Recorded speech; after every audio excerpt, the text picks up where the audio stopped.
serious. I think that's a good idea. Just talking? Well, what's the show about? It's about nothing. No story? No, forget the story. You gotta have a story. Who says you gotta have a story? Some men aren't looking for anything logical, like money. Some men just want to watch the world bow. Instead, only try to realize the truth. But There is no spoon. there is no spoon. I'll tell you what it's worth. Not a damn thing. It's a waste of time.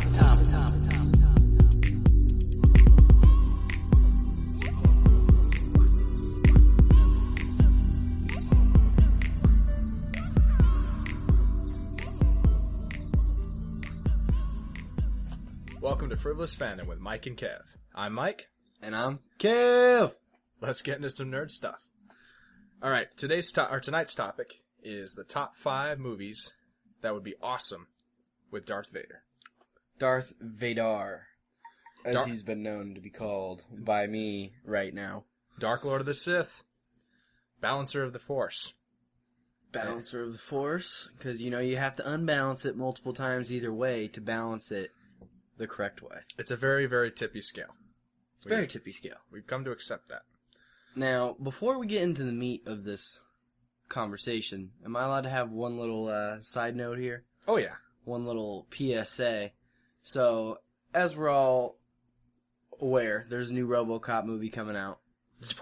And really, if you think about it, Darth Vader is like RoboCop in the future. So, this actually is quite fitting that I would bring this up. But I don't want to knock the movie. I haven't seen it yet or anything. But just a little observation that I noticed. In the trailer for it, at one point, it cuts to Jay Baruchel. I think that's how you say his name, who was in the movie She's Out of My League. He's the main character. He was in Knocked Up. He was the best friend of Seth Rogen's in This Is the End, if you saw that. The skinny little nerd dude. Also in the Magician's Apprentice, I think. I haven't seen it. Yeah. Be very well. He's How to Train Your Dragon guy. He's the voice of the dragon. Yeah. Not the dragon, but yeah. Oh, that's cool. I think. Is that the main character? I think so. Hiccup, yeah, it probably is. Hiccup the Horrible. So yeah, I really don't understand why they would choose him for the movie. I mean, I understand why he's in the movie from his perspective, because he's probably getting paid lots of money. But basically, at one point in the trailer, he's sitting there kind of at the control desk or whatever amongst some of his peers and other bored people from the RoboCop Saurus Corporation. Incorporated, yeah. And in the first trailer I saw, he goes, "We're gonna make a lot of money."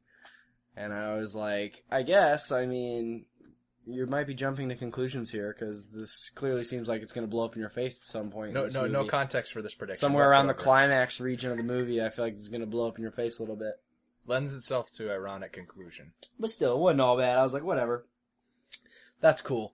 Then, I saw a TV spot for it yesterday, or 2 days ago. I forget. I might have been watching Olympics. I don't remember, but essentially, they always, how they always cut together the same clips, basically, but a different way. Well, this time, they show him, it's the same scene. Same desk, same camera angle. He even has the same posture. And he even has the same cadence to the way that he says this. But instead of saying, "We're gonna make a lot of money," he says, "We're gonna need a bigger jail." And I'm like, really? This smells like multiple cuts. Yes, this is gonna be one of those things where it's not even in the... He'll probably say a third differently stupid catchphrase in the actual movie. And, I don't want to knock it, but I just... From, its artistic integrity standpoint, I'm already kind of wary of it because the fact that they took the time to shoot multiple takes of this guy just saying one-liners. Not to mention it has the whole remake thing counted against it Right. already. I mean, whatever. I guess they brought him in there like, you're a pseudo-comedian kind of when you're not being a wimpy little noob, right? And he's like, yeah. No, I actually do. I like that actor, but I just was cracking up that I noticed that. Right. You gotta wonder. I mean, it's got Sam Jackson. It's got the aforementioned That doesn't actor. mean... That could mean No, a I'm lot saying, or a little. It's one of those things where that means that they need the star power to express the script, or it means they Right. need the star power to carry this movie. Right. So, I don't know. We'll see. We'll see. I mean, we're obviously going to go see it.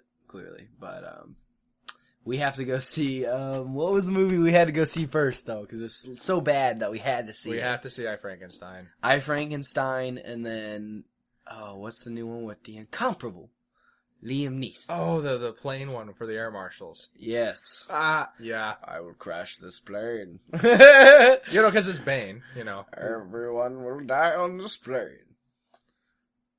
Direct quote from, what's it called?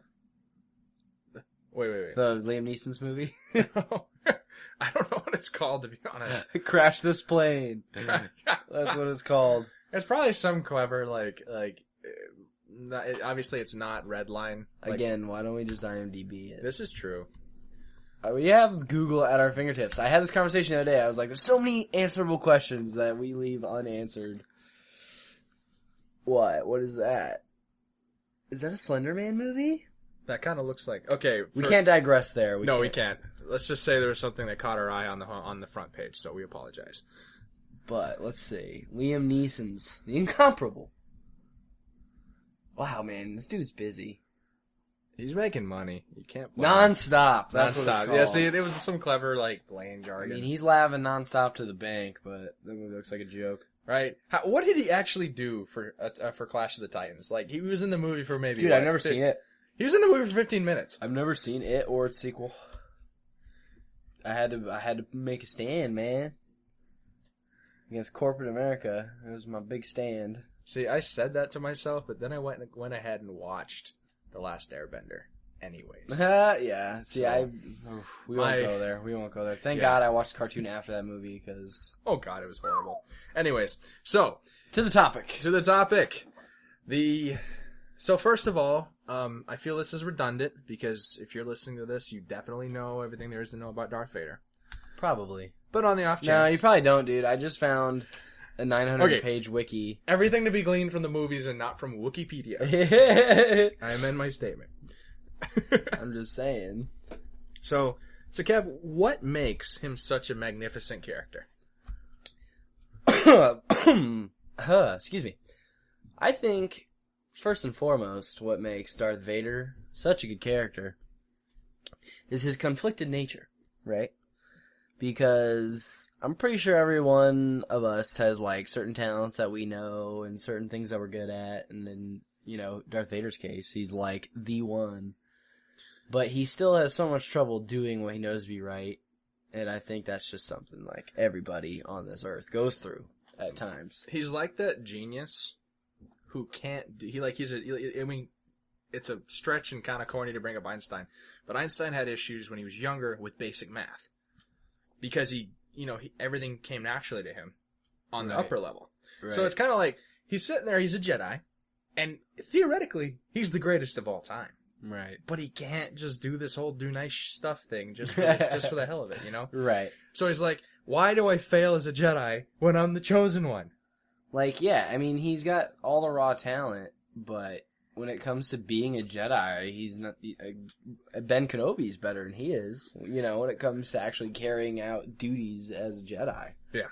And that's something that's immensely frustrating for him.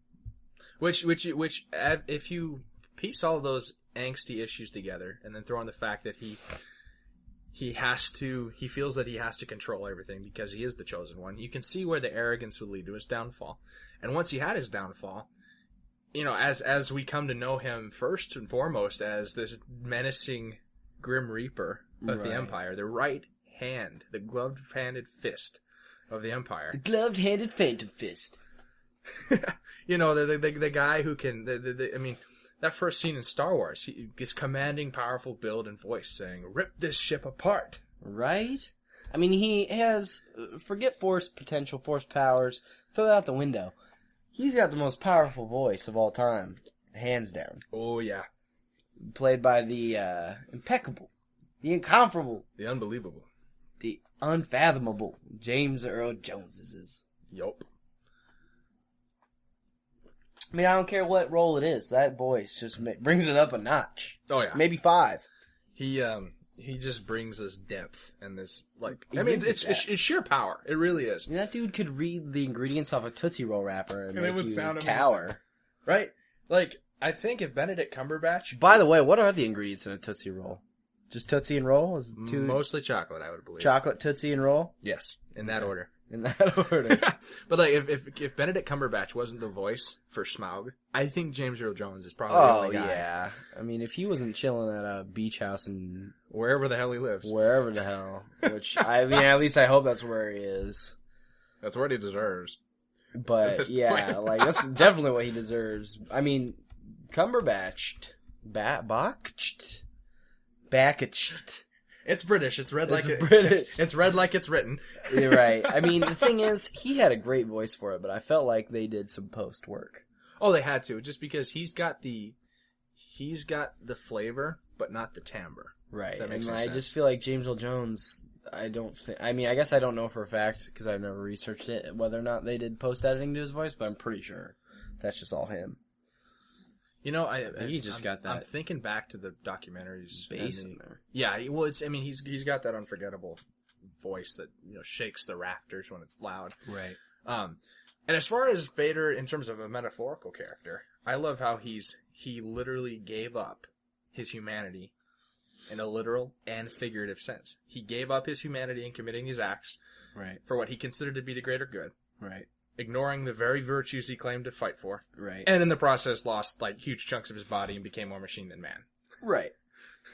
And yeah, and that's the really cool thing is, his spirit's sort of broken there, and it wasn't portrayed very well by the infamous "No" scene, upon which me and my brother in the theaters both burst out laughing, and unintentionally. I'm glad I'm not the only one. But yeah, like he literally has his spirit broken there, and at that point, yeah, he is more machine than man, and he starts doing the Emperor's bidding. He's a whip dog at that point. He is a whip dog, and the thing that's the most messed up about that is that couldn't have worked out any better for the Emperor. Oh god, he manipulated all of the I people. mean, I don't think he thought he would get disintegrated and cut up and need to be Oh yeah.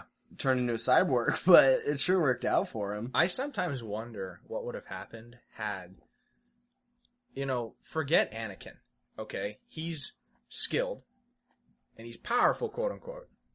But let's be honest, can the guy really run stuff yet? No. No. I would have gathered all the remnant Jedi and hammered at Palpatine with everything I had. And that's that's the other interesting thing about him is he's not the goody two shoes like Obi-Wan, and I think that's why if they'd portrayed him properly, he would have been the person that the people liked, because as long as he had Padme and now kids, like he couldn't be the person to run things, because that's the whole point about the Jedi is they don't have these attachments. Impartial. Because they need to be impartial in their judgments, and they need to be able to go anywhere at the drop of a hat and administer justice. Unbiasedly. Unbiasedly. So, yeah, and so it's just interesting because it resonates with all of us, because it's like, dude, would I be willing to put my family at the expense of something greater? I don't know. I think that's a tough decision. Well, and it really does mirror kind of the Oedipus arcing. What does Oedipus mean? Okay, so Just Oedipus... because you made me think of Oedipus Rex, which No, literally, that's what I'm sorry. So Oh. the Oedipus cycle, a self-fulfilling prophecy brought about by the fear of the same outcome. Okay. So, I'll spare the whole Greek mythology lesson, but yeah. So, dude gets a prophecy that he's going to kill his dad. Right, So his dad kicks him away, sends him to another place. He ends up killing his dad on accident and doing a whole bunch of other bad stuff predicted. So that's literally what happened to Anakin. So is that basically like in... So then Harry Potter, J.K. Rowling took the same thing. Exactly. Where Voldemort gets the prophecy and then fulfills it himself. it's a wonderful... Spoilers! Sorry, spoilers. If you I haven't... feel like that one shouldn't have to be said. Voldemort's dead, Harry Potter inadvertently killed him, and that's all that we know about Harry Potter. Yeah. Just remedied the situation. And he's lightning bolt on his head, too. Sorry, spoiler. Spoilers. Okay, so we gotta clear this. We gotta clear this anyways. What is the time limit? How long does something have to be on print or in the interwebs before it becomes fair game for spoilers? Right. Because Walking Dead and Breaking Bad, got it. We're gonna yell spoilers really loudly on the count of 3 whenever we're about to divulge discussions. But I feel like if you don't know Harry Potter yet, it's your fault. Yeah, well, some things reach that level. Star Wars, Harry Potter, Lord of the Rings. To be fair, a certain Vader spoiler that I suppose now we can't name, but it's... What? He's Luke's father? Because that's the most spoiled. Because if you think about it, think about that moment for the people that went and saw Empire Strikes Back opening night, and just think how much their minds were blown. Oh, that's literally my... And just think about how the effect that scene has is robbed. Well, that's the thing. My dad had to... Like, my mom almost revealed it on accident. She wasn't even thinking about it. And my dad was like... And she was just quiet for a second. Right. And so later on, my dad was like, I literally sat there for 15 minutes after the movie was done thinking, what? There's only one way that scene is allowed to be spoiled, and that's if they happen to watch the Star Wars gangster rap. Yeah. And they hear, your father, your father, your father. That's also one of the most misquoted lines in pop culture. Right, because he doesn't say, Luke, I am your father. He just says, I am your father. He says, no, I am your father. And so then of course Luke is like, no! Which we know you were trying to copy that effect, Lucas, but... Dude, I'm trying to think. It didn't work. I'm pretty sure the Star Wars gangster rap's like one of the original parodies for Flash cartoons. That was like at least one of the originals that was really popular. Newgrounds, man. Yeah, Newgrounds, bro. Okay, it's not the east or the west side. No, it's not. It's not the north or the south side. It's the dark side. You are correct. I remember that, and then the Alvin and the Chipmunks gangster rap. We used to watch that on repeat, dude. I loved it. Anyways, back when the internet was young. Back to Darth Vader. Vader. Okay, so we've established why he stood this test of time and why he is this. Real quick, no, we're not. One last lingering thing, because this will play into some of our little excursions into randomly nonsensical plots. The last reason we like him is because he becomes kind of like the dog on a leash, his spirit's broken, he's just doing the Emperor's bidding, but at the same time, he never reaches that same level of, narcissism as the Emperor. He always still has that kind of vague sense of idealism, to the point where, when he sees Luke, and he finally, that sense of humanity is brought back to him, he tells Luke, look, me and you, we could overthrow the Emperor, because he's kind of a dick. He kind of brought this all upon me, and we could run the galaxy as we see fit. And we're gonna, run it with an iron fist, right. Don't get me wrong. Well, it's like a sick, twisted sense of morality. He really does think all ends the ends justify all of the means. Right. And so his golden age that he narcissistically believes he could bring about. Right. Would bring more happiness and joy to people than any amount of people he'd have to kill on the way over. Right. But, I mean, it's... Not counting clones. It's still better, because at least the Emperor, his motives are entirely selfish. He's about as close as you can get to pure evil. Yeah, everything he does is just for his own power, and for his own legacy, and for his own hold over people. Whereas Vader's like, yeah, I'm gonna do evil stuff, but, I mean, it's stuff that has to be done, it's not my fault. Somebody's got to do it. Not right. Everybody can just snap your neck with the blink of a wrist. So, and that's something that we never think about, when you watch the scene in Empire Strikes Back, spoilers, where, he tells Luke that he's his father, blah, blah, blah. We always look at it from Luke's perspective. How heartbreaking. That sucks. How heartbreaking for Luke to find that out, and then, have to jump off and somehow land down a magic slide that helps him survive. Well, but think about it from Vader's perspective. I mean, that's exactly, yeah. This whole time, he's like, Skywalker? Right. He finally has some hope. With Kenobi. I mean, granted, I don't think it took him, more than, a split second to tie the dots. Right. But I think the whole thing throughout Empire is that he kind of vaguely got hope. All is not lost. Right. He was like, oh my gosh, I finally have a reason to try to overthrow the Emperor, because it's always kind of a question whether he would be able to or not, and he's always kind of has his doubts. Well, let's be honest, the Emperor stacked the deck in his favor. Right. But with Luke, he's like, I can finally overthrow this guy who is evil even beyond my I say, I might be an evil dictator, but I'm not Hitler. It's one of those things. Right.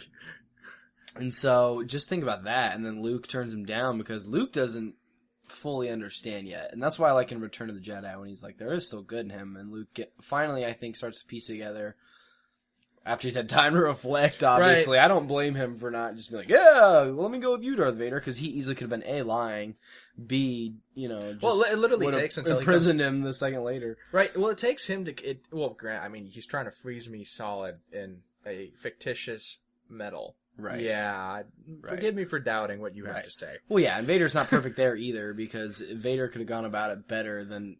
Something tells me that Vader finally, he was kind of teetering, should I try to overthrow the Emperor with Luke at my side? And then he's if this plan works, then I guess we'll just keep going along with it.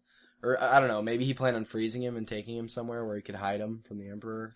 Right, because he could have at any point, done what, spoiler again, done what he had done with Starkiller and say, yo, he died, I'm sorry. And then... I'm actually, speaking of Starkiller, for those who don't know, that's, what's the guy's name? Do you know? I don't even know what his actual name is. Anyways, it's Darth Vader's apprentice. He's who you play as in the game. I want to say Davin Starkiller? No, I can't remember. Gavin. Anyways, to the internets, but he's who you play as in the game The Force Unleashed, Star Wars The Force Unleashed. I never played it because I heard it was disappointing when it came out. But the story, actually seems pretty interesting. You're Darth Vader's secret apprentice who he hid from Palpatine, or Darth Sidious, and blah, blah, blah. I don't know much more about it past that. He's basically a Jedi hunter and a secret agent for the Empire. So, it's for Expanded Universe lore, I like it. The second one, not so much, but that's just because of story purposes. But gameplay was pretty good. I mean, think of if anybody remembers the old Lord of the Rings games for consoles, think of it like that, but for Star Wars. Right. Pretty fun. What did you say, Galen? I thought it was Davin, but it's Galen. It's Galen Merrick. Close enough. We'll AKA Starkiller. Right. Which, fun fan fact, that was originally the name for Luke, was Starkiller. Back in the first draft of Star Wars, back in the Promise days. As stupid, cheesy as Skywalker is, Starkiller, I think, takes the cake. At least Skywalker, you could see, somebody, picking that, okay, whatever. Oh, that's kind of cool. I walk on the sky. Michael Jackson walks on the moon. I'm not quite that good. But I can just, walk on the sky. Yeah, so, okay, and then final reason that we love Darth Vader, because in the end, he makes the right choice. He puts his family first, he puts what he knows right, finally to be first. Finally learns. At his own expense. Yep.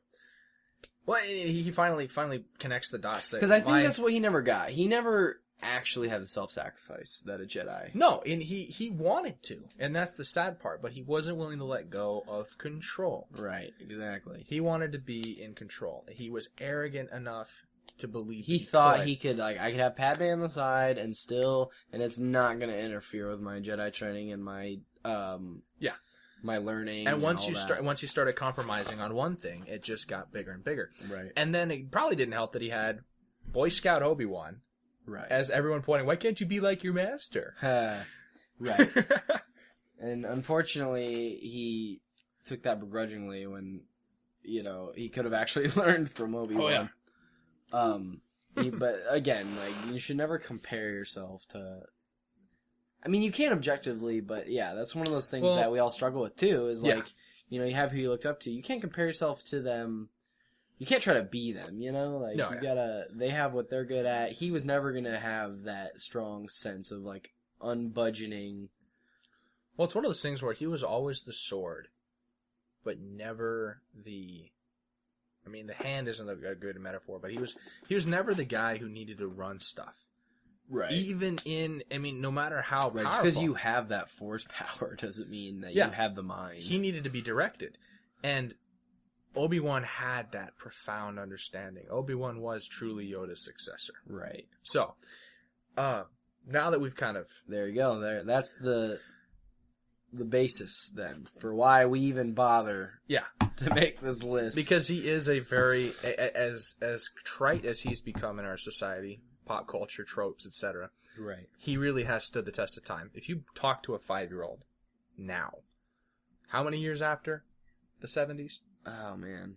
Don't ask me to make my brain melt, because we've gone over this. When we were kids, the 70s were, what's 2000 minus, 1970? 30. So, you could just take the even 100 minus 70, So we're 30. we're almost to half a century ago. Yeah. We're close. Because it's getting harder and harder. Yeah, because it used to be, the 70s were 30 years ago, 80s were 20 years ago, 90s were 10. Now it's, the 90s are 24 years ago. Or, 1990.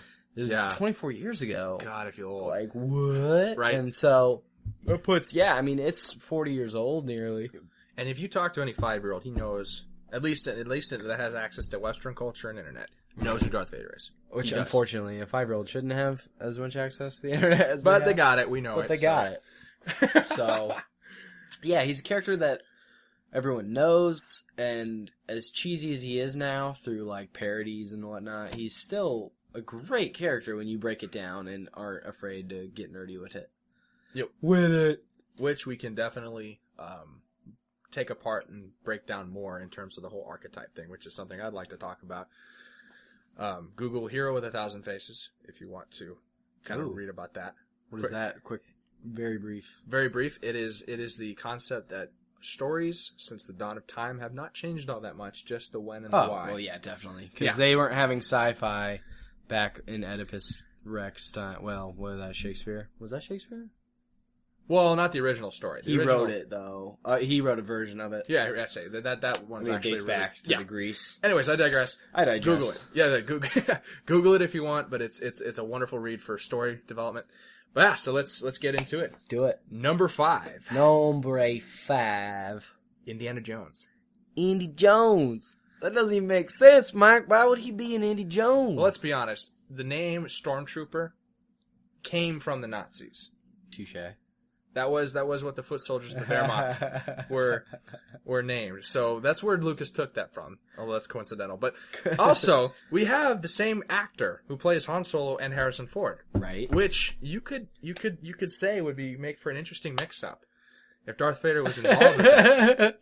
You'd have Indiana Jones riding away in the Jeep, getting away, and you hear see Vader go, Solo! Solo! And you whatever girl is with Indiana Jones says, why does he keep calling you Solo? I don't know! I never met that guy before! And you get, with his Harrison Ford leads yell. to a great Harrison Ford rant. Like, I have never met that before in my life! And it's totally like meta culture. I mean, because Star Wars came out first, right? Yes. Okay, yeah. So it's just totally like, it would be parodying itself. It would be so just perfect that you would take that crap seriously. Even if Darth Vader didn't show up in another scene in that movie, except for one where he's just kind of on top of like a canyon or something while they're driving away, and he's just like, Solo. You just hear it reverberating through the canyon walls. Yeah, you just have Harrison Ford. I don't know. It's perfect. And plus, you get these wonderful scenes of Vader going, the Ark may be powerful, but it is nothing compared to the power of the Force. Everyone's just like, yeah, whatever. You get the one snarky, like, high command guy, like, well, Vader, you're... You see Hitler, Vader! We need his money. Fine. Vader, I love how you do that. I don't do good German. Can you teach me how to do this? You need the Force. I'm gonna laugh if nobody could hear that because it covered my answer. It's like, that's like rule number 1 when we do your Darth Vader impression. It's like, cup your mouth. That way you sound like you're a robot. then start doing this. It's like a snake hiss almost, but when it's behind the dome. You know every kid spent like 10 minutes going... they worked on it. They practiced it. Right. And that's what I want to know is the thing, is that like automatically hooked into the surround sound? Was the microphone kind of like, does he speak through a microphone at all times? Why is that so ominous? I don't remember the specifics, but they actually, if you ever get your hands on the special features of the remastered trilogy, bad CGI and all, they tell you how they made that and where it came from. So it's kind of cool. So I'm not going to ruin it. Ooh. Go watch. It's pretty cool. Yeah, we're not going to ruin it like Lucas ruined the originals with after We the promised fact we wouldn't go CG. off on that tangent. Ugh, man, I have to go off on that. I paid like $100 for the Blu-rays. I'm just like, wait, was that in it? Wait, was that in it? Like, didn't they just add Jabba the Hutt like, entirely? Yeah, because Han Solo is going to get to step on the tail of the most powerful gangster in that system, who he owes money to. I don't think so. Any man that's willing to pay Boba Fett to come after your butt, no, you don't get to step on his tail and get away with it. It's But steep. That's doesn't make steep sense. bounty hunter fee. That's like- steep. that's like flicking Al Capone in the junk and not expecting to get hit. Like, Just quick no. sack tap, wink, walk out because you're Harrison Ford and you are that charming. Don't worry, man. I'll get you the Ark of the I Covenant. got the money. Apparently you don't. Otherwise you'd be paying me right now. Anyways. Right. Seriously. And then if you think about it, how hard would it be for He's surrounded. Indiana Jones would not be able to escape from carbonite freezing. That'd be just difficult for Indiana Jones to do. Yeah, bullet can only get you so far. To be fair, though, I mean, Vader probably brings a lot of technological advances to the Nazis, but I feel like he doesn't whip out the carbonite until he's in control of Germany. Oh, right. I mean, Hitler, you're a cool guy and all, but yeah. Yeah, you kind of are not, like, you see, genocide has to serve Hitler a wouldn't be able to purpose. commit suicide quick enough before Vader No, choked him out. Vader would be like, okay, you definitely have syphilis. on You the remind brain. me of a little something. You remind me of a little somebody. That's a terrible Darth Vader impression. And then he just chokes him. Just death He's like, right you're there. kind of narcissistic and self-motivated and completely off your rocker. The only difference is you can't shoot force lightning at me. Right. And you're dead. Okay, that brings us to number 4. Yeah, that's all we have for that one. Which is why it was number 5. Why it was 5, yes. So, number 4 is Nightmare on Elm Street. Any of the aforementioned films in the series. This is kind of a stretch, but it makes sense the more you think about it. So, this scenario is Freddy Krueger, since he's got shape-shifting and literally omniscient powers in the dream world, Right. he finds some teenager who has an irrational fear, or maybe a more rational, as we'll come to discuss, fear of Darth Vader. Right. And then around his room is strewn about action figures, posters, Yeah. Death Stars hanging from the ceilings. Yeah, something stupid. Like, Something stupid. So he's like, oh, this kid is obviously hasn't grown up yet, A. Because, I mean, he's sleeping in a onesie and he's 16. Yeah, and he's got that Boba Fett Pez dispenser He's by got his a bed. Friggin' Boba Fett Pez dispenser, which, let's be honest, after a while, you just quit putting the Pez in the dispenser. Just put it up on your mantelpiece. You just start eating the Pez out of the package because the dispenser doesn't do anything. It doesn't help you at all. So, But yeah, so you've got like, he wakes up and you just see the action figures start to move and grow, and he's like, oh, cool. at first, it's cool. At first, because then he's like, wait a minute, that's not Skywalker who's growing.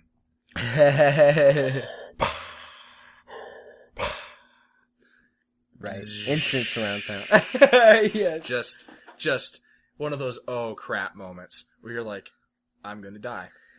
See, and the lightsaber's got one of those kind of sounds that kind of like, because it starts low and goes to high, you know, it kind of like fills you. Right, and you know it's Freddy Krueger, so he's gonna mess with the kid a little bit. He's gonna swing at him, miss him intentionally, but cut off a chunk of his headboard. Like, just to let him know, I'm not messing around. I'm here to take your soul. So, like, kid bursts out of the room. You have, like, since it's Krueger. So, okay, he's messing real with quick, him. we gotta take a little bit of time here to digest a little bit. I mean, digress a little bit. He loves to use that. Yeah, I stole that from Family Guy. Bada-boom. Star Wars. Family Guy Star Wars, that is, which was already a ripoff of Robot Chicken, so I don't mind ripping them off. Which they subverted in their own episode when Seth Green's Chris and Peter get in an argument, blah, blah, blah, blah. Sorry. Anyways, I like when people subvert themselves. That's what I'm getting at. It's like Inception for universes. So yeah, so like, you know, the thing is, what's Freddy Krueger gonna do? The most underrated thing. It's kind of like one of those things where, you know how one of the most underrated aspects of what attracts you to something is smell?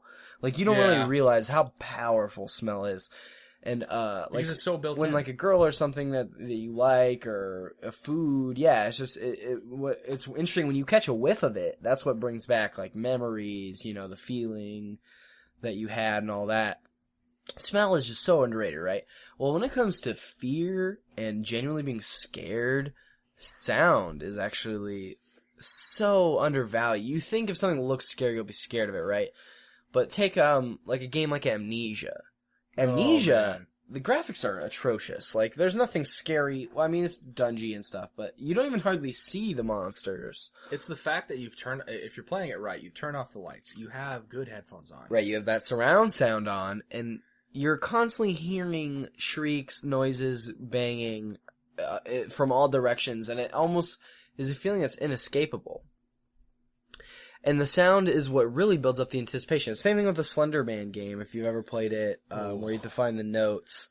And, as you find each note, the sound builds, it builds, it builds, it builds, it builds, builds, builds, builds, till you're almost like, scratching your eyes out. You're so anxious. And by the way, hard mode is not joking bravely with your buddies the whole time to, like, reinforce that you're not actually being chased by this demon from another dimension who's nicely dressed. You don't take my tactic when you watch scary movies, which is to crack jokes the entire time and talk as much as possible, so you're focusing less on the movie. Oh, you're not the only one, my friend. Yes. So, and sounds so underrated, and that's why I love, the wait, that was crab. That was Krabby from Pokemon.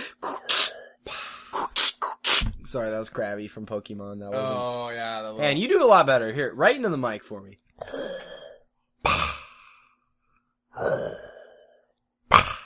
Yep. That, and then you have the... And I love it when, like, Luke and Darth Vader are talking, and you just hear the hum. Right, it's like one of my favorite things. That weapon means business, and you hear it. You hear it. And that's why I love in the Beatles, from A Day in the Life, which is one of their most obviously heralded songs and critically acclaimed, blah, blah, blah, all that. At the very end of the song, they play one, like, huge piano chord on a grand piano, and I remember reading a little bit about it, about how they I think they said they had the mic draped inside the piano, even, and or something to that effect, and they bang on this chord, and, I never noticed this for a long time, but one time I just was sort of doing something, and I was, noticed that chord rings for, like, a good 40 seconds. Just goes bong, because they have the violins going to where it's almost like nails on a chalkboard, and then the end of the song goes bong,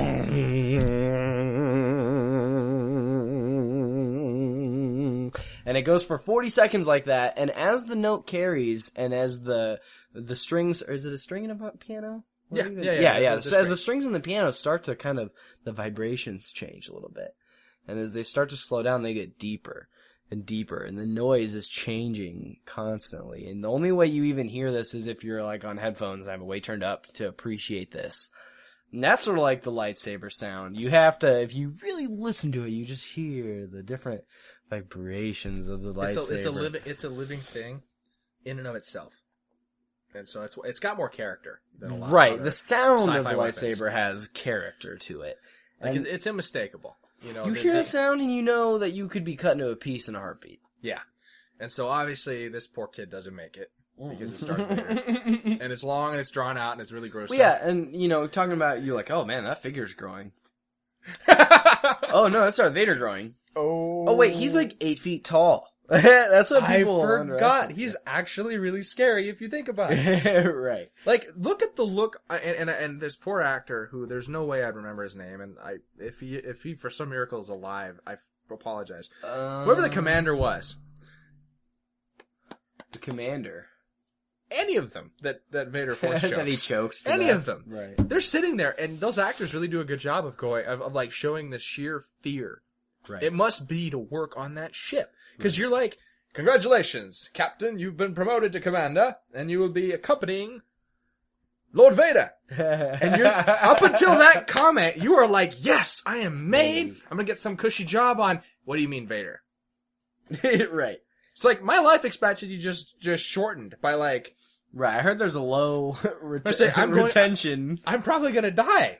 Right. High turnover rate for, on the bright Commander's right hand. On the bright side, Commander, The pension for your post is triple. Your family will be well taken care of. Don't screw up. You notice how all the officers in the Imperial Navy are all British. All of them. Now, granted, that might be because the casting happened in England, but I find that hilarious. Like, we need to pick an imperialistic group of people. Well, obviously the Brits. Yeah. Imagine if, like, that one British officer, or not British, but Imperial officer who happens to be British, messed up, and Darth Vader, like, kind of has, like, a sneeze or something when he's trying to force choke him, and the officer starts to run away, and so Vader has to kind of run after him, and you just hear, See, I think Vader, like, at this point, he's just like, no, you don't. Like, force drags him back. Force crushes him into a cube of goop. Oh, God. I say the EMT is shuddering at that thought. Right. I don't know what everyone else is doing. And, like, the other thing is, you know, I was reading this up when we were getting ready for the podcast. I didn't realize that, like, the Emperor goes back and has, like, the records changed of Anakin Skywalker and has him erased from a lot of databases. So, when you think about it, and then this is, you know, well, I mean, enough time for Luke to grow up into an adult. So this is like 20 years after all the ish goes down, leading to the Empire being formed. So if you're like Vader's right hand, you don't even quite know what he is. Oh no, he's just a Dark Lord of the Sith, and let's be honest. You know he has force powers, you know he's 8 feet tall, you're not quite sure what he is, if he's just he can't just be a robot, because no other robots use the force. Not to mention he can kill you by looking at you and raising his gloved fist. Right. So that's I wonder if there's like a pool in that Star Destroyer. Like, so is it the glove or is it just him? Right. So if we take the glove off, can we not be choked? Is it a magnet? Is it a magnet glove? Well, I guess that's the one plot hole. Nothing is scarier than mystery, though. Right. Well, and I think that's the joke too, is because you know you've got to wonder how many people are like, oh, it's just stories the commanders tell us to make sure we don't screw up, and that could explain why Yutz and the Death Star boardroom decides that he's going to be snippy to the Dark Lord of the Sith. Right. And of course Vader's like, are you serious? Right. Okay, no. And then of course Tarkin's like, come on, don't be childish. Like, that's the thing, because, you know, when you're a kid, you watch it, oh my gosh, Vader listened to the guy in the suit. I don't think it was that. I don't think he was in charge. I mean, technically he was in command of the Death Star. Right. But I don't think if push came to shove, Palpatine's gonna take Tarkin's side over Vader's. But I think that was Tarkin on equal footing with Vader going, bro, really? Really? You could kill him. And you know that. Okay? So just let's move on. You know, it's like that one, your best friend's losing it on somebody for a half decent reason. You're like one of the only people that can grab the other person and go, come on. Do the finger wag. Like the no. Dikembe Mutombo. Right? Like, no. Do not stop upon this path, brother. For your own dignity. Come on, man. You're making yourself look bad. So that is basically the whole gist of the Nightmare on Elm Street, is that you have to take Vader practically and just actually think about it. You're not, and think about it from the stance, you're not a Jedi. You're a person. You're a kid. You're a teenage kid. You have 3 options. None of them are good. With an overactive imagination. You can throw something at him, which isn't going to work well. Which he'll stop with his mind. You can run from him, which he'll stop you with his mind. And then you can fisticuffs, which I'm pretty sure the lightsaber comes involved at that point. So, right. So you're toast. I'm sorry. Dude, even if you fisticuffs him, how are you going to hurt him? You're going to punch him that's the with a solid at this metal point, helmet. He just goes, okay, and you have no arm, and now you have no head, and I win. Okay. All right, number 3 is X-Men. X-Men. So...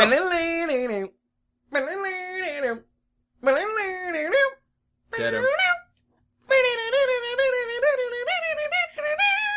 To this date, one of the best intro songs of all time. Marvel got it right in the 90s. Except Spider-Man was kind of repetitive. Dude, don't go there. No. Spider-Man. Wait, look, I you know what? Just for giggles. next time we talk, I'm going to have the count of how many times they said Spider-Man. Yeah, they go in that Spider-Man. theme song. Spider-Man. Oh my Spider-Man. God. Because, like, at least the old Spider-Man song, like, kind of had some, like, different words. Like, although they were cheesier, like... Does whatever a spider can. Yeah, you're right. Spider-Man. Spider-Man. Spider-Man. Spider-Man. I love the 90s. Spider-Man. Okay, we digress yet again. Never thought about that. So, let's just assume that like Vader crash lands on Earth after the TIE fighter goes flying off into the distance, lands in a you know, whatever, we can feed the ancient aliens thing. Humans colonize this place on accident. Blah blah blah. So everyone else assumes that he's just a mutant at this point. I mean, he shows up. They're like, The hell? the hell? I mean, you don't look like you're from here, but whatever. There's some crazy kooky stuff we don't quite know about. Right, we got a guy who can lift up the San Francisco Bridge. We're not asking too many questions at this point. Right. He's like, oh, he can lift metal. Well, sweet. I'm gonna lift you up. You know, I'm gonna lift up that book. There's no metal in that book. Because then is at that there? point, like, you could just see Professor X, like, briefing the X-Men, like, X-Men. There's a dangerous new mutant abroad. Now, he's kind of a religious nut job. He's preaching this religion about the Force, quote unquote. Seems to think that's where his powers are from. He's a mutant, let's be honest.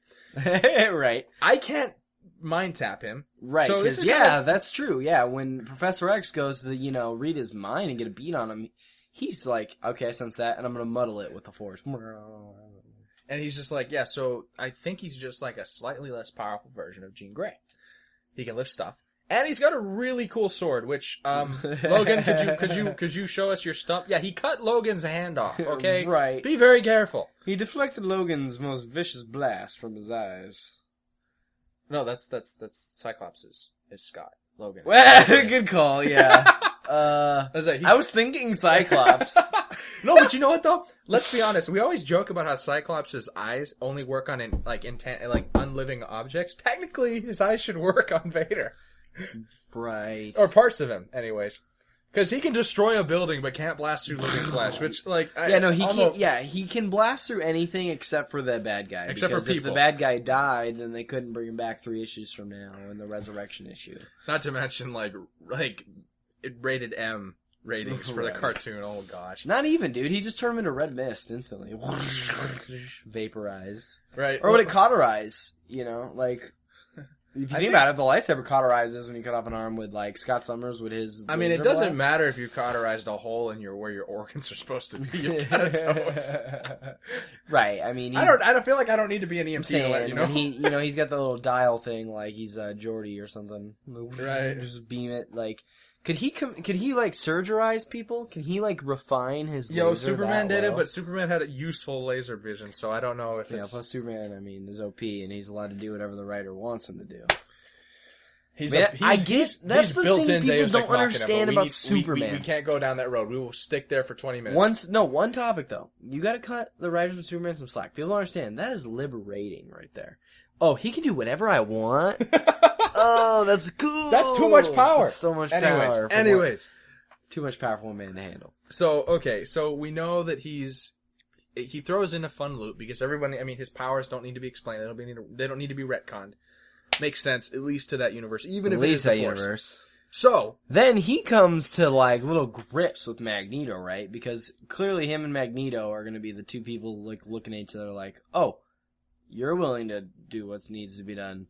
Yeah, well, so am I. And your little magnet powers, while cool, I can lift anything I want. right, I imagine they gang up on Xavier, and poor Baldy goes down in flames. Well, I mean, how would that even play out, though? I mean, if you think about it, like, Magneto's like, cool. I'm glad you're, like, seeing eye to eye with me on this, but come on, I've been here since day one. See, here's what I think happens. I think the X-Men go to make contact. Vader tells them to, the hell with you guys. Beat off. Go away. And then they fight Scram! Make like a tree and get out of here! Well, you know what? This even plays into X-Men lore. Wolverine's the first dipwad to fight him, and Right. Wolverine goes, "Come at me, bub. Cut my head off." And then he does. Yeah. So Wolverine's now dead. Yeah, Forget can Wolverine regenerate limb? It's like technically the only way everyone thought of killing Wolverine was cutting his head off. Okay. Fair So enough. Wolverine's head's gone. Wolverine's dead. The unkillable X-Men Right. is gone. Literally the guy who's been through I things. think the rest of those little kids bail immediately. You have Storm. Right, Jubilee is like, I'm out. shoots lightning to I'm like out. distract Vader and just runs. Well, and I could see Storm going, Logan, and like trying to bring up the Storm. Vader snaps her neck. Vader, like, Scott blasts his laser. Vader blocks with his lightsaber, snaps his neck. The X-Men have just lost 3 of their most powerful right, well, people and in like you think a about it, Storm minute. goes lightning, and Vader's like, well, you know, I've been preparing for this because my master ever turns on me. He blocks that Right. crap. So you kind of have, and then like of course the you imagine the police that are like surrounding that. They're like, hell with this. Throw their guns down and run away. Magneto's just like, did you just? And then Vader's like, okay, where do these jerkwads live? Right. And then he goes. Oh, and then Sadly, we have another Jedi Academy killing younglings moment. As depressing as that sounds. Like, these people dared to challenge me. Killing younglings or killing at younglings? Jimmy Ballard. But yeah, so Rock! so you have yeah, and then you have the inevitable conflict between Magneto and Vader. And to be honest, I don't know who wins. It's good. Yeah, that's a good question because He's mostly metal he's mostly metal. at this point. But then again, like, where does the Force begin and end? Can he Literally keep those power? Can he like contain himself in like an unmagnetized bubble? Right? Or does he even understand what Magneto does? Because he might just assume Magneto's got the Force.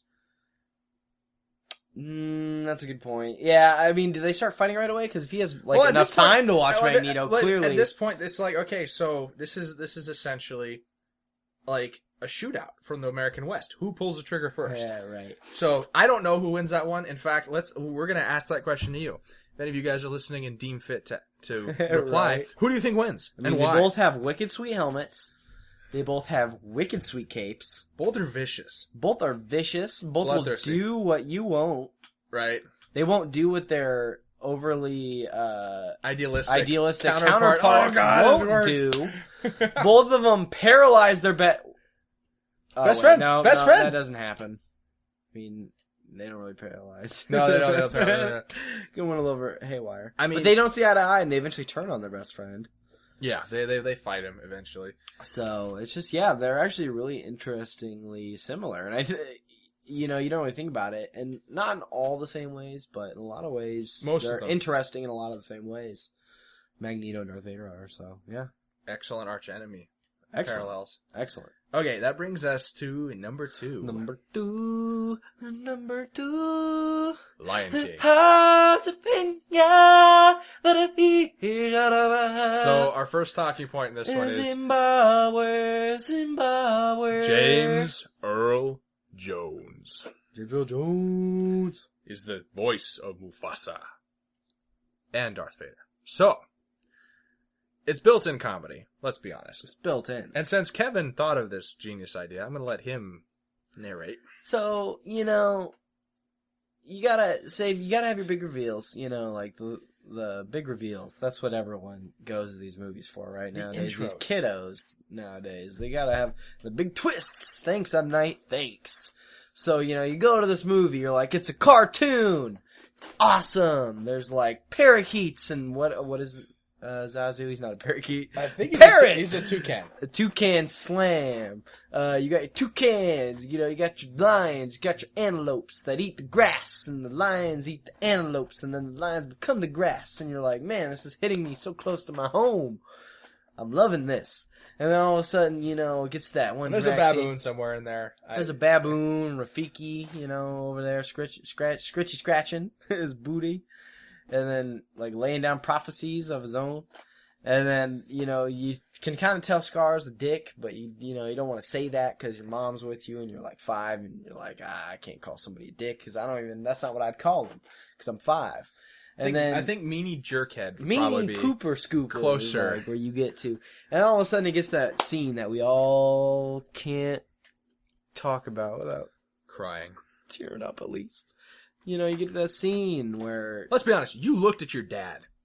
You looked at your dad and thought to yourself, thank God. Thank God that you don't have a Now, dick of a brother. if you didn't have a father, my apologies.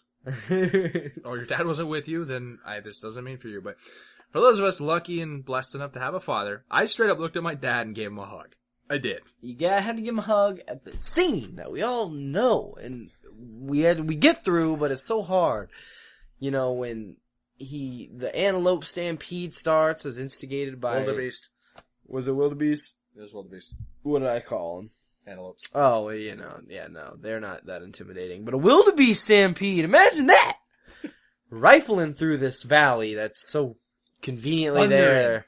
They're thundering through. And your big pops, Mufasa.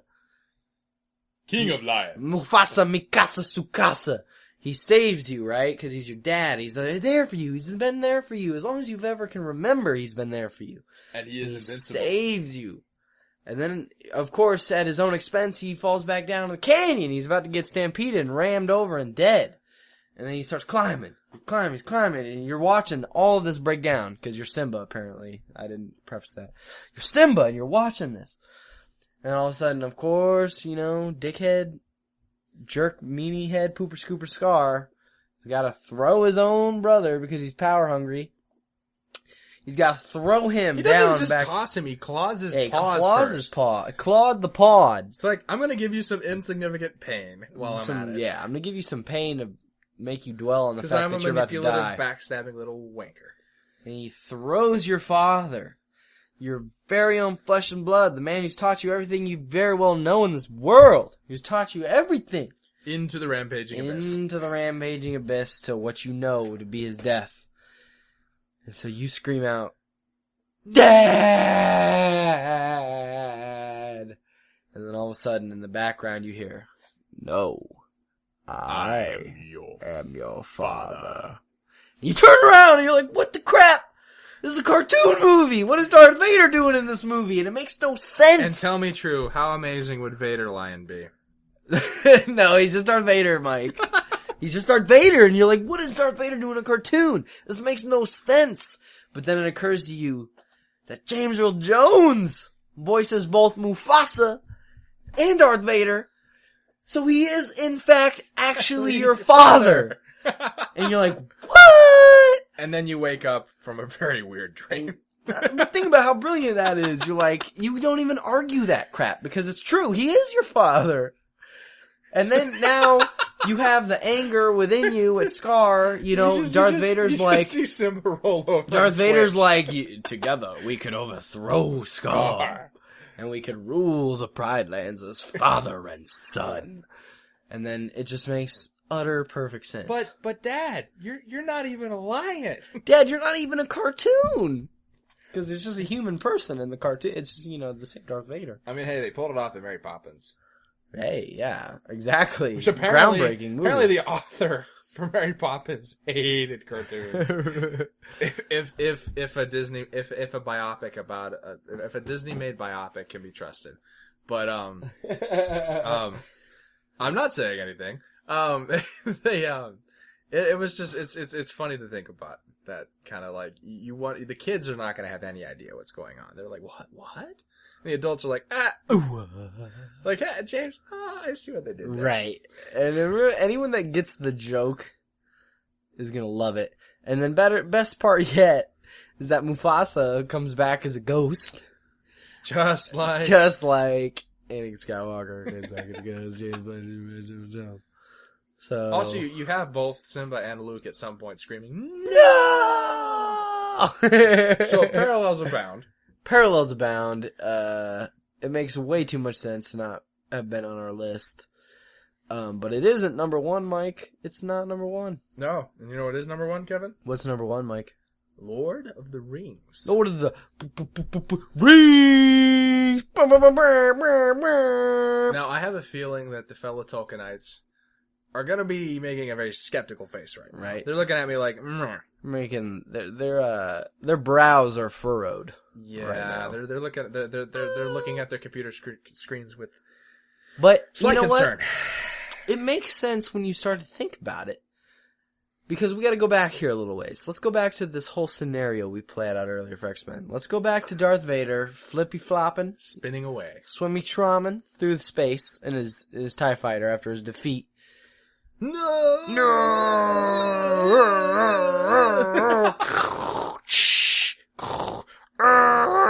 floating away. And all of a sudden, he goes through several... At what point do his lungs get tired? Because he doesn't have good lungs. Right, well, he yells no at the best of them, so it doesn't matter. So he's flying through space, and eventually crash lands on Earth. Only this is not the first Earth. No. This is not the last Earth. No. This is Middle Earth. Da-da-da, Which makes a lot of sense when you start to think about the fact that Star Wars took place a long time ago. In a galaxy far, far away. So, And let's be honest, if Lord of the Rings took place on this planet, I think we would have found the skeletons of the Nazgul. I'm just saying. We would have found the 6-story tall elephant bones sitting around somewhere. Not to mention, I think the elves would have been slightly more advanced than us at this point. I don't know. They're so cocky, and when you live forever and junk, maybe you don't really look for ways to... How much of human advancements have been made in an effort to prolong our lives? That's kind of interesting to think about. Right. But, so, crash lands on Middle Earth. Yeah, of all and we're places. gonna just, for our purposes, because we're contriving this fantasy universe, the fantasy within a fantasy, that he lands in the east. He doesn't land near the Shire. He doesn't land near Gondor, nor north near Angmar. No. He lands right in the Dark Land. He lands right in the middle of Mordor. He, you know what? Just for fun, he's gonna land right in front of Baradur. The giant eye is gonna go, what? And so Vader's gonna hop out and think, okay, there's a big entity. Right. I feel a tremor in the force that I haven't felt before. That's like a thunder wave, man. That is like, there's a lot of... That's the thunderclap booty smack. That's what that is. Like, he's like, you know the effect when you turn your TV dial to a not... Oh god, I'm dating myself. When your TV's not actually hooked up to anything, but it's on TV audio for one of the older TVs, and it's going shh. That's the effect that I assume Sauron has in the Force. Vader's just like, whoa. Okay, well I guess you're in charge here. And of course, and that's the best part is that he's the only one that realizes that Sauron, he feels him in the Force. And he's like, wow. Like, this is a presence that his powers go so far beyond mine. That's why he's like omniscient in the Force. He's the first being to do what my master and his master's master was trying to do and reach immortality through the Force. He's just kind of hanging out. Nobody. Nobody. Okay. And you know what? Let's be honest. Vader fits right into the whole Dark Empire deal. Right. But he's not stupid. And he's still an idealist, even if he's a misguided, genocidal jerk of an idealist. So he looks in, and he peeks through Sauron's playbook, if you will, and he sees, Saruman, second in command. Yeah. Ha. Yeah, no. Yeah. He's not willing to challenge Sauron, because he's like, wow, this guy has surpassed possibly any Sith we know of. Reach short mortality. You are the Dark Lord. He's omniscient. You are the Dark Lord. I'm not going to challenge you. Goes and meets a Saruman. And that's the best part, is that everyone that's doing all this quote-unquote magic. Ooh, magic. They're it's primitive. The Force. They They just don't don't even understand what it is that they're using. So his understanding so far beyond Saruman. He just walks up. It's like, you know what? You messed up at Helm's Deep, and I have express permission from the big guy to... Oh, God, you've been crack-a-lacked. Right? Crack-a-lacked. So Gandalf shows up and goes, wait, oh, gosh. Yeah. Oh man. Oh. Yeah, you just cracked his neck in 1 second. I'm gonna go back for a while and rethink the situation. Yeah. And you know what? You just assume that at Darth Vader at the head of an army of Uruk-hai. Like right. the forces of the Alliance have no chance whatsoever. Right. They make it to the Shire because of course Vader tells Sauron, like, why are we waiting for them to group up? Right. You know a hobbit's got it. Go. Like, just scour the Shire. That hobbit. That hobbit's which got would lead it. to one of the greatest lines you could have in this. Because, well, let's be honest, Empire Strikes Back, basically the same plot as Lord of the Rings, roughly, but vaguely, but not really, where they're just, he's trying to chase him down. Yeah. That's the whole point of Empire. The Gondor, he thinks, okay, we're going to have this little action plan. I'm going to shatter myself the gates of Gondor, destroy Gondor. Those little horse lords are already, kind of bogged down. Whatever. We're going to go to the Shire, and we're just going to cut people up until we find the ring.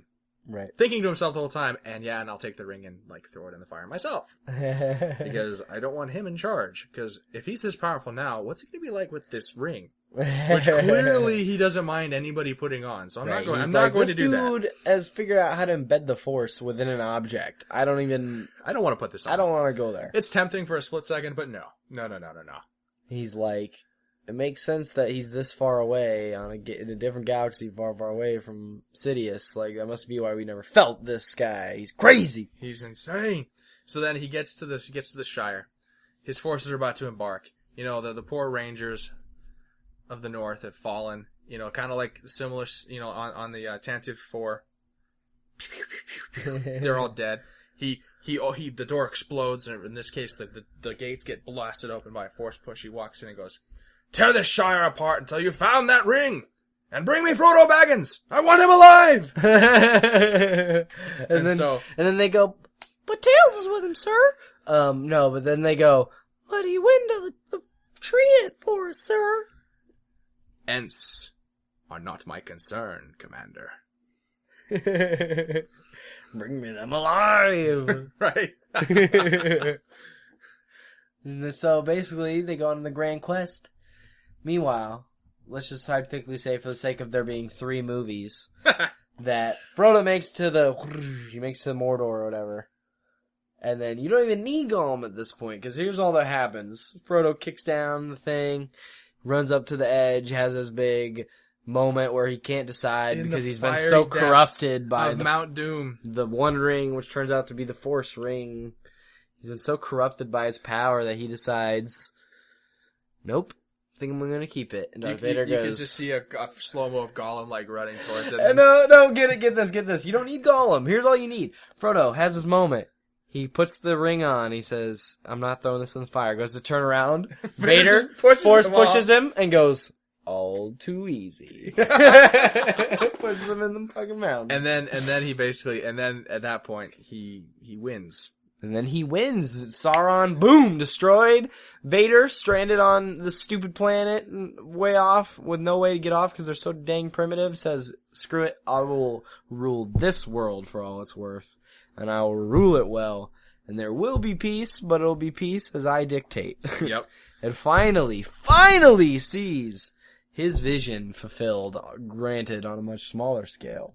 And then he discovers to his pleasure that elves don't die. That means you guys get to work on how to get me off this rock for the rest of your lives. Right. He says, look, I got my TIE fighter here. Let's just retro engineer this thing. Get a fuel source somehow. It's going to take a while, but I believe in you guys. Right. And I'm kind of threatening you with death. And I will kill you as I see fit. Yeah. Be it through a neck break or a slice of dice. But yeah. So yeah, so we just bridged the 2 greatest trilogies arguably of all time. Sounds about right. And whether we did it well or not, the fact is that we did it. Yup. That being said, we would like, if you like this, to comment and say that you did. And if you didn't, please be gentle. Wait, where can they like or comment? On our Tumblr page. On our Tumblr page. Let's get frivolous. Tumblr.com. Let's get frivolous. FRIVOLOUS.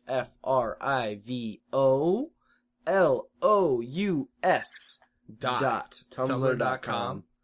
Like it. Throw us what you think about, Vader Magneto, because we honestly are stumped on who wins that one. We don't know.